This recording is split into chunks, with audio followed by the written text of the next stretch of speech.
kita akan memasuki ataupun membacakan ya apa yang telah dituliskan oleh muallif, yaitu ma jaa fi dzabahi li ghairillah. Ya, hukum ataupun tentang hal-hal yang berkaitan tentang menyembelih kepada selain Allah Subhanahu wa taala. Penulis ya membawakan firman Allah Subhanahu wa taala di dalam surah Al-An'am ayat ke-162. Allah Subhanahu wa taala berfirman, "Qul inna salati wa nusuki wa mahyaya wa mamati lillahi rabbil alamin.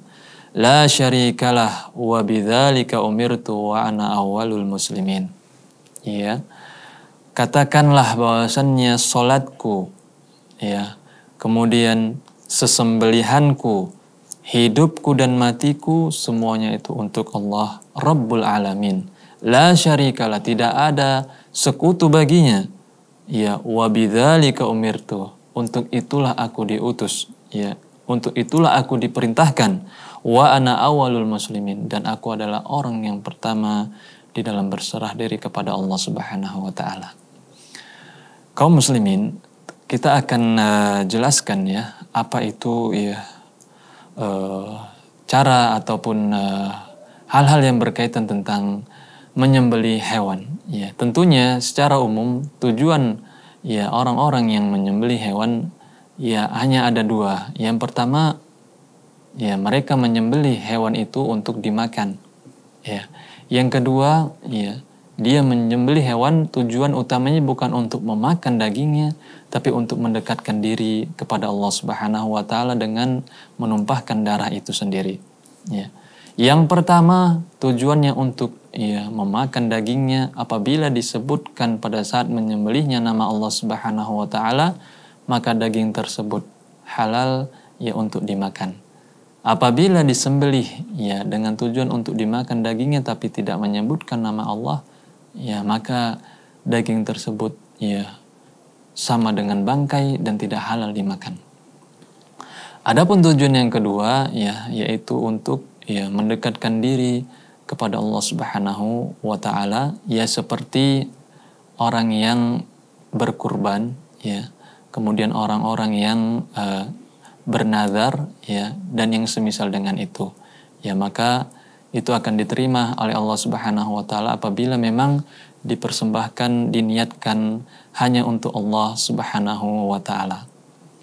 Berkaitan tentang ayat yang telah kita sebutkan tadi, bahwasanya Allah Subhanahu wa taala memerintahkan kepada nabinya ya, yaitu Nabi Muhammad SAW ya, agar mengatakan kepada orang-orang musyrikin pada waktu itu yang mana mereka menyembah selain daripada Allah Subhanahu wa taala, demikian pula mereka menyembelih kepada selain Allah Subhanahu wa taala, bahwasannya ya Nabi diperintahkan untuk mengabarkan bahwasannya semua salatku, ya begitu pula sesembelihanku, begitu pula hidup dan matiku itu untuk Allah Subhanahu wa taala. Ya, kupalingkan semua peribadatan ya, bahkan hidup dan mati untuk Allah Subhanahu wa taala, tidak ada sekutu baginya. Ya, ini ayat yang mulia di dalam surat Al-An'am ya ayat ke-162 yang menjelaskan kepada kita bahwasanya memang kita diperintahkan untuk mengikhlaskan ya semua perbuatan kita. Ya, salat kita, sesembelihan kita, puasa kita, bahkan hidup dan mati kita serahkan untuk Allah Subhanahu wa taala. Tidak ada kesyirikan bagi Allah Subhanahu wa taala. Ya. Kaum muslimin rahimani wa rahimakumullah. Faidah pertama yang kita simpulkan dari hadis ini, dari ayat yang mulia ini, bahwasannya annadzabaha li ghairillahi syirkun akbar. Bahwasannya menyembelih kepada selain Allah itu termasuk perkara syirik besar. Karena apa? Li'annahu qaranahu bis shalah. Di dalam ayat ini Allah menggandengkannya dengan salat. Ya. Fakama anna man shalla li ghairillahi faqad asyrak, fakadzalika man dzabaha li ghairihi faqad asyrak. Sebagaimana orang yang menyembelih atau orang yang salat kepada selain Allah dia telah berbuat syirik, demikian pula orang-orang yang menyembelih kepada selain Allah dia juga telah berbuat kesyirikan. Kemudian yang kedua, annas salata wadzabaha min a'zamil ibadat. Ya, bahwasannya salat dan juga menyembelih hewan itu termasuk ibadah yang paling agung. Ya, banyak ayat-ayat disebutkan di dalam Al-Qur'an Allah menggandengkan antara salat dan juga ya menyembelih ini, yang menunjukkan bahwasannya kedua ibadah ini adalah ibadah yang agung. Ya, disebutkan oleh para ulama, ya, menyembelih ini adalah ibadah yang paling agung, ya, yang menggunakan harta, dan salat ibadah yang paling agung yang menggunakan badan kita. Kemudian faedah yang berikutnya, wujubul ikhlasi lillahi fi jami'il ibadat. Sebagaimana ayat yang telah kita bacakan tadi, memberikan faedah bagi kita bahwasannya wajib bagi kita untuk mengikhlaskan semua peribadatan kita. Ya, semuanya, bukan hanya sholat. Ya, puasa, menyembelih, membaca Al-Quran, ya, semua ibadah-ibadah yang kita lakukan harus ya ada padanya keikhlasan. Kalau tidak, amalan tersebut tidak akan diterima oleh Allah Subhanahu wa taala. Bahkan pelakunya bisa diancam dengan neraka karena dia berbuat kesyirikan. Apabila seseorang beribadah kepada selain Allah, ini adalah salah satu bentuk kesyirikan. Ya, kaum muslimin rahimani wa rahimakumullah. Kemudian yang selanjutnya faedah yang bisa kita simpulkan bahwasannya ibadah itu perkaranya adalah perkara tauqifiyah yang harus ada dalil yang mengatakannya. Supaya kita bisa beribadah harus ada dalil. Kalau tidak maka kita berdiam diri. Insyaallah akan kita sambung setelah jeda berikut ini.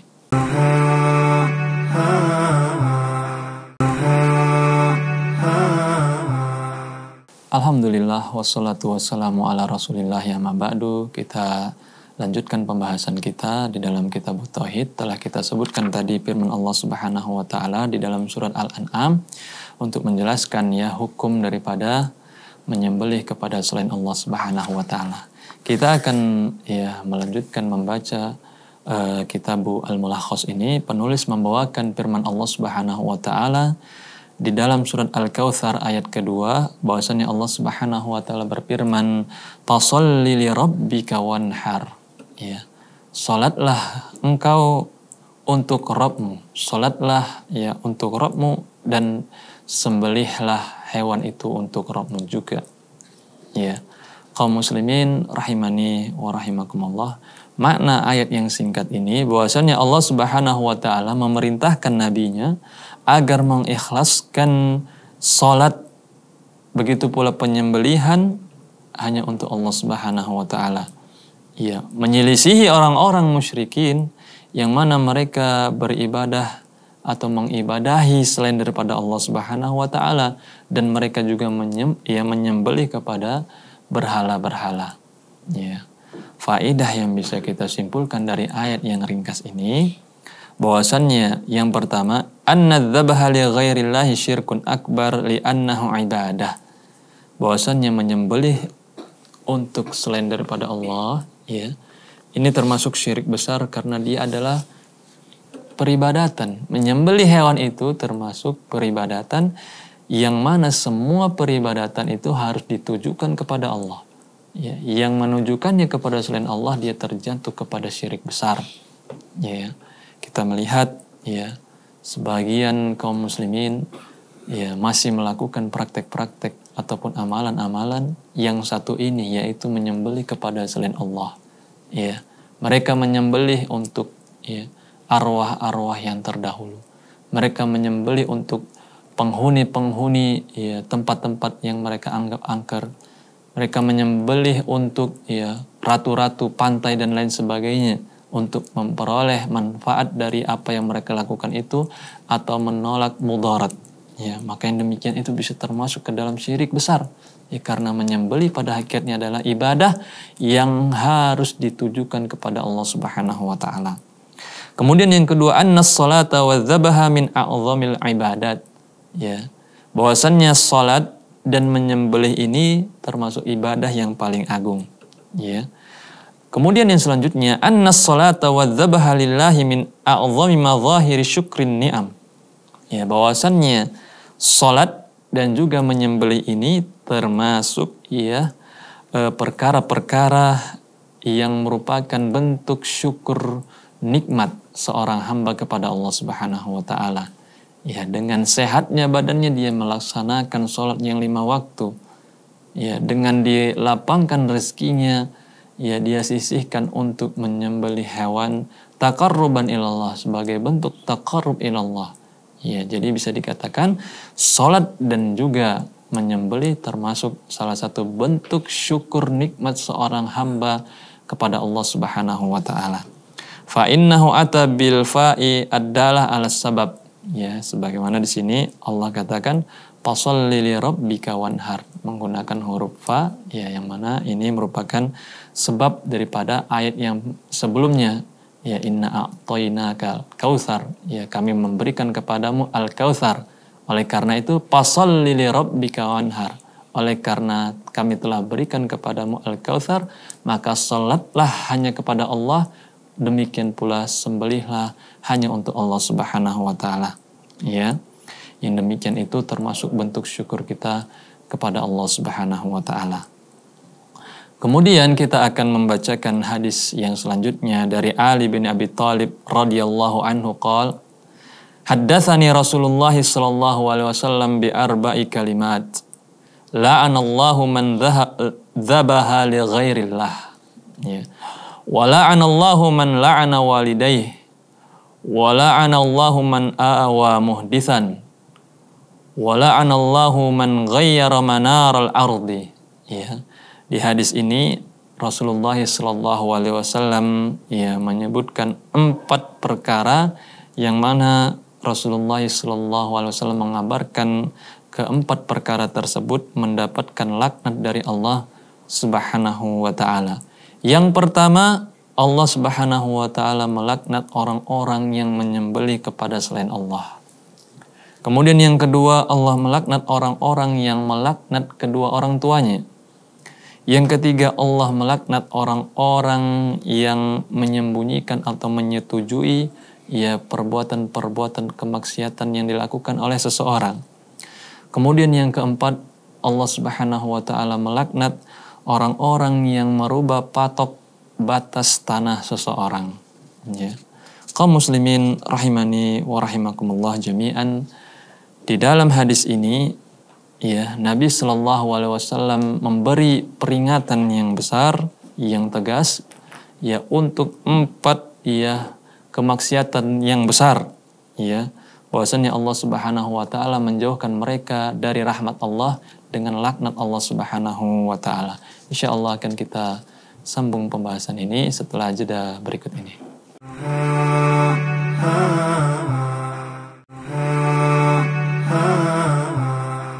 Alhamdulillah wassalatu wassalamu ala rasulillahi amma ba'du. Kaum muslimin rahimani wa rahimakumullah jami'an, kita sambung pembahasan kita yang kita telah ambil tadi temanya, yaitu bagaimana hukum menyembah ataupun bagaimana hukum menyembelih kepada selain Allah Subhanahu wa taala.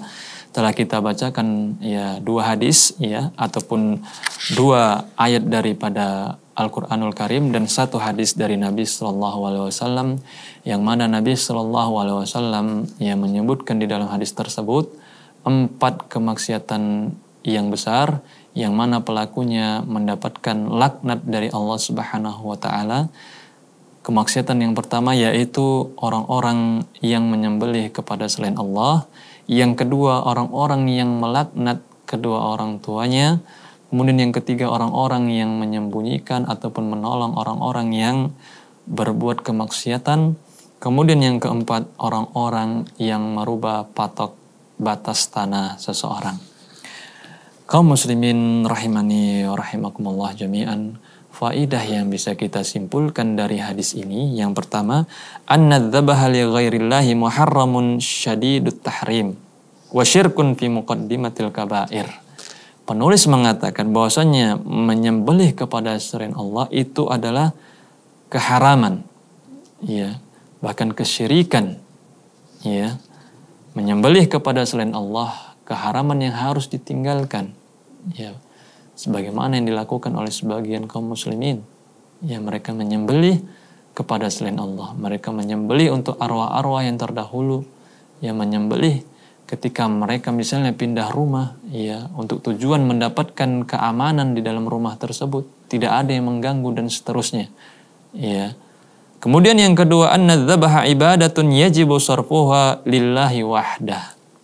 Kembali lagi kita katakan bahwasannya menyembelih hewan itu termasuk suatu ibadah.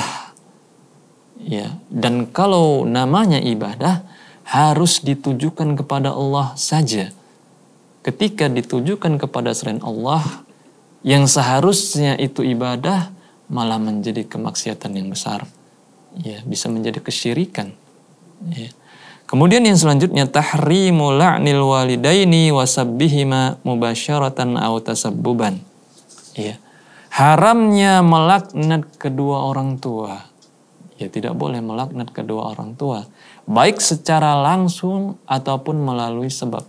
Secara langsung misalnya seseorang melaknat dengan suaranya, ya dengan lisannya di hadapan kedua orang tuanya misalnya, melaknat itu diharamkan. Ataupun misalnya seseorang ya melaknat orang lain yang dengannya orang lain tersebut bisa melaknat kedua orang tuanya, itu pun dilarang di dalam agama kita ini. Ya karena hak kedua orang tua sangatlah besar, mereka harus kita muliakan, harus kita hormati. Ya, bahkan ucapan itu pun sudah dilarang. Apalagi sampai melaknat kedua orang tua. Orang yang melaknat kedua orang tuanya, Allah laknat dia. Allah jauhkan dia dari rahmat Allah Subhanahu wa ta'ala. Dia tidak akan mendapatkan rahmat Allah. Hidupnya akan penuh dengan kegersangan, kerisauan, dan seterusnya. Karena apa? Allah laknat dia. Allah jauhkan dia dari kebaikan, dari rahmatnya. Ya. Kemudian faedah yang berikutnya, tahrimu munasaratil mujrimin wa himayatihim min tatbiqil haddi syar'i alaihim wa tahrimur ridha bil bid'ah. Diharamkan menolong orang-orang yang melakukan kriminalitas, ya, dan menjaga mereka supaya mereka tidak dihukum syar'i. Ya, tidak ditegakkan kepada mereka hukum syar'i. Itu tidak boleh. Ya. Ketika ada orang yang melakukan kriminal, ya, tidak boleh bagi seseorang untuk mengambilnya, menyembunyikannya sehingga dia tidak dihukum. Yang demikian itu tidak boleh. Mendapat laknat dari Allah Subhanahu wa ta'ala. Begitu pula diharamkan bagi kita untuk meridhoi perbuatan al-bid'ah, yaitu kebid'ahan. Tidak boleh kita ridho ketika kita melihat ya ada di sana kebid'ahan. Ya, kalau kita sanggup kita dakwah ya dengan lisan kita. Ya, kalau kita tidak sanggup minimal kita ingkari dengan hati kita. Hati kita tidak boleh diam datar begitu saja. Apalagi sampai ridho, ya, menyukai, ya, membiarkan hal itu terjadi. Hatinya tidak ada pengingkaran. Ya, bisa jadi dia mendapatkan laknat dari Allah Subhanahu wa ta'ala sebagaimana hadis yang telah kita sebutkan tadi. Ya, tidak boleh seorang ya ridho dengan kebid'ahan ya yang terjadi di muka bumi ini. Dia harus ingkari semampu dia. Bisa dengan tangannya, bisa dengan lisannya lakukan. Kalau tidak minimal dengan hatinya dia harus ingkari. Ya. Kemudian yang selanjutnya, tahrimut tasarruf fi hududil ardi bitaqdimi aw ta'khir. Tidak boleh seseorang yang merubah ya batas patok tanah baik dengan dimajukan atau dimundurkan. Itu tidak boleh, mendapat laknat orang yang melakukan hal demikian. Karena ini berkaitan tentang hak-hak manusia yang harus dijaga, tidak boleh dizalimi. Ya, yang demikian itu apabila dilakukan, ya, merubah batas patok ya batas tanah seseorang, ya dia bisa mendapatkan laknat dari langit dari Allah Subhanahu wa ta'ala. Demikian ya pembahasan kita pada kesempatan kali ini. Ya, semoga kita menjadi ya orang-orang yang senantiasa menjaga ketauhidan kita, menjauhkan segala macam praktek-praktek ya kesyirikan baik yang kecil ataupun yang besar, agar kita bisa bertemu dengan Allah Subhanahu wa ta'ala dengan tauhid yang dengannya kita bisa bahagia, dengan masuk ke dalam surga Allah Subhanahu wa taala. Demikian yang bisa kita sampaikan. Wa akhiru da'wana alhamdulillahirabbil alamin. Assalamualaikum warahmatullahi wabarakatuh.